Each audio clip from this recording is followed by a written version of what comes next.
嗨，大家好，我是奥华能源店的 Frank。今天我们来说一下风暖炉。风暖炉呢是加拿大家庭里面最常用的一种取暖系统。接下来我们会说一下它的工作原理，还有把整个机器拆散，给大家看一下它的主要配件长什么样。这一台是我们今天刚换下来的 Train 的向上吹的 Furnace。 它是回风从这里回风，然后经过鼓风机呢，就把风吹送过这里有个热交换器，然后呢通过管道呢输送到房间里面去。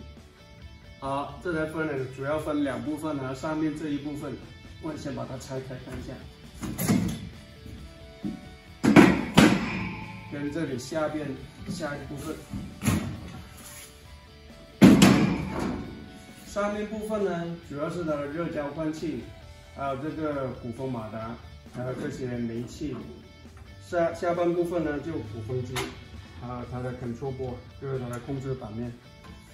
这个是排气的马达，这个是一个压力开关，这个呢是其中一个很重要的部件，就是一个全自动的煤气阀。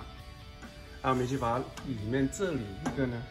这个黑乎乎的，就是一个过热保护的开关，就是当热交换器过热的时候，它会 shut down 整个风暖炉。然后这里的煤气从这里喷进去，然后就燃烧。然后这个呢是它的点火的那个装置，点火棒。然后这里有一根小小的，是一个火苗感应器，它一直感应火苗，如果火苗突然间灭了的话。 整个机器也会自动停掉的，这是一个安全措施来的。这个呢是door switch， 就是也要把那个盖板盖上去，它才吸合。然后呢，那个120的电呢才会经过它。然后120伏的电来到这里，这个是变压器变成24伏，之后呢就供电给这个整个风暖炉的大脑，就是这个控制板了。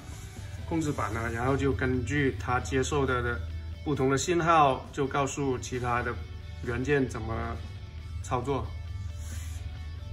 下面我们就来说一下风暖炉的工作原理了。首先呢，它就是风暖炉都会有个温控，温控呢，就是说我们设定的温度，它没有达到的话，它温控就会给一个信号给这个主板。 然后主板呢就会给一个信号，首先就打开这个风扇，这个风扇转了之后，它就会产生气压，然后这个气压感应开关觉得气压可以的话，它就会再给个信号给这个主板，然后主板呢又给下一步了，下一步就是这个点火棒，点火棒通了电之后，它就会变得通红，然后之后呢。 主板就会告诉这个煤气阀自动打开，煤气喷出来，经过这个点火棒之后呢，就会点火成功了。点火成功之后有这个火苗感应器一直在监测的火苗，如果火苗突然间灭了的话呢，它就会告诉这个煤气阀关掉，因为这是一个很重要的一个安全措施来的。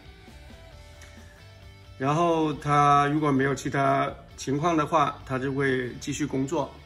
然后呢，这个风机就会启动，就会从回风把那个风扯进来，吹过这个热交换器，就这里面的热交换器。然后呢，就经过风管把暖气传送到每个需要的地方了。接下来就是我最喜欢的环节，把它拆散，全部拆下来。 我们现在开拆了。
在我们拆散了下来了，就可以逐个的更详细的介绍一下。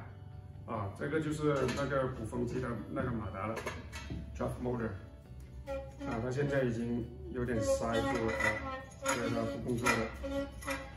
它的原理呢，就是那个温控给了信号之后呢，这个就启动了，启动了就抽那个风，就排出去，同时呢也会把那个煤气吸进这里来燃烧。燃烧的话，这里热交换器嘛，你看到，那这里，你看到温度，这里温度高的，这里温度没那么高的，大家可以看得到啊。然后呢，从这里废气呢，从这里排出去，这个就煤气阀了，那个自动煤气阀，煤气从这里进来，经过这个开关，就从这个3个小的喷嘴喷出来。喷出来之后呢，就这样子，煤气喷出来，经过它，然后这个是点火把，给它在拆的过程中呢，把它弄断了，所以它是这样子，当它通红，然后煤气跟氧气经过它的时候，它就会点着。然后这个就是我们说的那个火苗感应器了，这个 flame rod。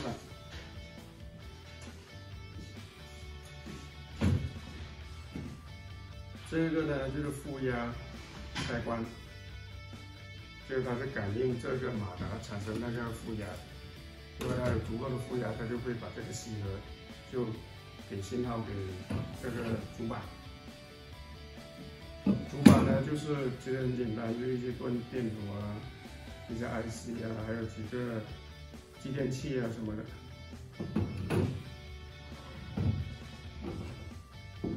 然后呢，这个就是过热保护的开关，你看到这个头，它是伸进到热交换器里面去，就感应里面的温度的。如果它风机不转啊，或者 filter 那个过滤网太脏的话，它就会气流不够，它就会过热，它就会跳保护。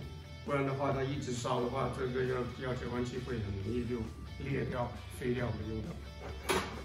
还有，如果热交换器是很重要的，如果它裂了，它就会产生的废气就会跑进到你的风管里面，废气里面有一氧化氮，这个是非常危险的。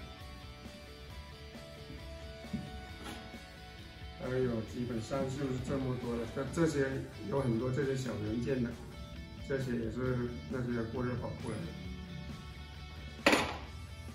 还有这个就是挺大的一块，就是它的风机马达，鼓风机的。好，今天跟大家详细讲解了风暖炉。